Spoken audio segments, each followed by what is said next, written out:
खेडेगावातले लोक आहेत, किती भाग्यवान आहे तुम्हाला माहित नाही. मुंबईमध्ये 10x10च्या खोलीमध्ये 10 जण राहतात. तुमचं शेत 10 एकरच आहे. कोण श्रीमंत आहे? त्याचे कपडे बघितले, तो जेव्हा गावाकडे येतो ना तेव्हा त्याची ती सुटकेस बघतात, कपडे इस्त्रीचे बघतात. तिकडे जाऊन बघा ना तुम्ही.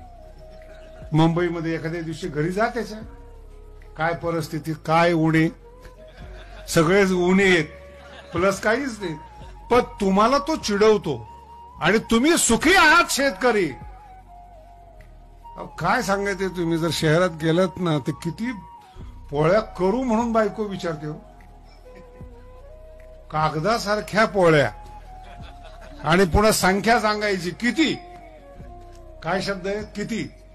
आता निर्लज्ज असेल तरच पोट भरेल हो. 2 कागदाच्या पोळ्या वाढायच्या, ती यायचीच नाहीत पुन्हा.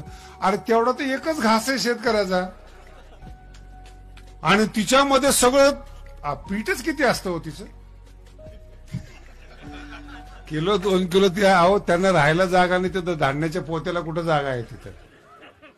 रोजच्या रोज विकत आणायचं, तयार असलेलं खायचं, रेडीमेड. आहो तुम्ही खरंच भाग्यवान आहे शेतकरी. तुम्हाला तुमचेपणा कळत नाही. 10 एकरचं वावर आहे, फिरायला सुद्धा आनंद आला पाहिजे ना.